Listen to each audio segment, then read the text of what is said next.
حضرت علی شیر خدا، فجر کا وقت تھا، ہاتھ میں چھڑی پکڑی تھی، 63 سال عمر مبارک تھی، کوفے کی جامع مسجد میں نماز پڑھانے آ رہے ہیں، ہر دروازے پہ دستک دیتے، اٹھو الصلاۃ خیر من النوم۔ رستے میں حضرت علی لوگوں کو جگاتے جگاتے آئے، جب مسجد کوفہ میں پہنچے تو ایک بدبخت خنجر چھپائے کھڑا تھا، اس نے حضرت علی رضی اللہ تعالیٰ عنہ کو خنجر مارا۔ وہ دوستانہ جو 10 سال کی عمر میں شروع ہوا تھا، جب شیر خدا کو خنجر لگا تو پتہ لفظ کیا تھے؟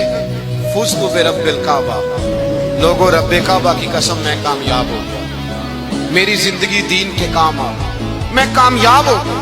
حضرت علی کی داڑھی ساری لہو سے بھر گئی۔ حضرت شیر خدا فرمایا کرتے تھے، ایک دفعہ میں بڑا بیمار ہوا، میرے سے اٹھ کے کھڑا نہیں ہوا جاتا تھا، حضور تیمارداری کرنے آئے تو میں نے کہا یا رسول اللہ پتہ نہیں بچوں گا کہ نہیں۔ حضور نے فرمایا علی نہیں، تو اس وقت دنیا سے جائے گا جب تیری داڑھی لہو سے رنگین ہو جائے گی۔ شیر خدا کہتے ہیں جب زخم لگا تو میں نے نیچے جھکا کر دیکھا تو داڑھی لہو سے بھری ہوئی ہے، میں نے کہا بس وہی کامیاب ہو گیا۔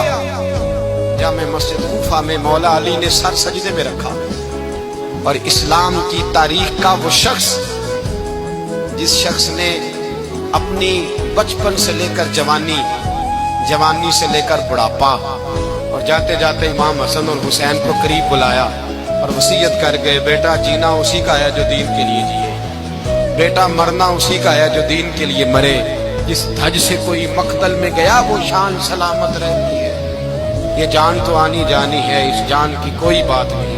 حضرت شیر خدا کرم اللہ تعالی وجہ الکریم خاتم الخلفاء تھے، ان پر خلافت اسلامیہ ختم ہوئی۔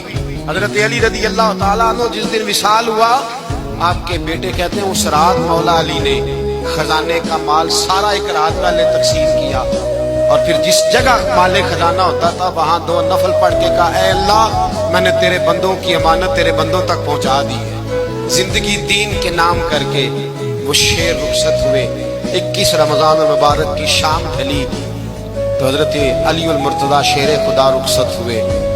کسی شخص نے ایک دن حاتم طائی سے پوچھا کہ تو نے کبھی اپنے سے بھی بڑا سخی دیکھا ہے؟ کہنے لگا ہاں میں نے اپنے شہر کا ایک بابا دیکھا تو مجھ سے بھی زیادہ سخی۔ کہنے لگے میں نے سارے شہر کی دعوت پکائی، چھوٹے بڑے امیر غریب سارے آئے، دعوت پکائی سارے شہر کی، سب لوگ آئے، ہر آدمی کو میں نے بلایا۔ میں نے سوچا کہ ذرا دیکھوں تو صحیح پلٹ کے کوئی رہ تو نہیں گیا جو آیا نہ ہو۔ چہرے پہ میں نے نقاب ڈالا اور میں باہر نکلا، ایک ضعیف بزرگ لکڑ آ رہا، جنگل میں لکڑیاں کاٹ رہا۔ میں اس کے پاس گیا تو میں نے کہا بابا تجھے نہیں پتا آج حاتم طائی کی دعوت ہے، تو نہیں گیا؟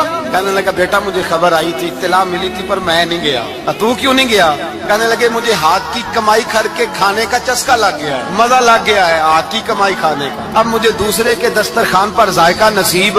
کہتے میں پلٹنے لگا تو بابے نے بلایا، کہنے لگا ادھر آ یار۔ میں گیا تو اس نے 5 آنے نکالے، کہنے لگا حاتم طائی کا جو بندہ لنگر پکانے والا ہوا نا یہ 5 آنے اسے دے دینا، حاتم طائی کو ضرورت نہیں میرے پیسوں، تو بڑا امیر آدمی ہے، یہ اس کو دے دینا 5 آنے لنگر والے کو، اور اس کو کہنا بڑے بڑے نیک لوگ آئے ہیں دعوت میں، 5 آنے میرے بھی شامل کر، میرے دیے ہوئے پیسوں سے لقمہ کھا لے گا تو اجر مل جائے گا۔ حاتم طائی کہتے ہیں میں نے کھینچ کے نقاب اتارا اور بابے کو کہا یار سینے سے لگ جا، میں تو مالدار ہو کے سخی ہوں، تو غریب ہو کے بڑا سخی۔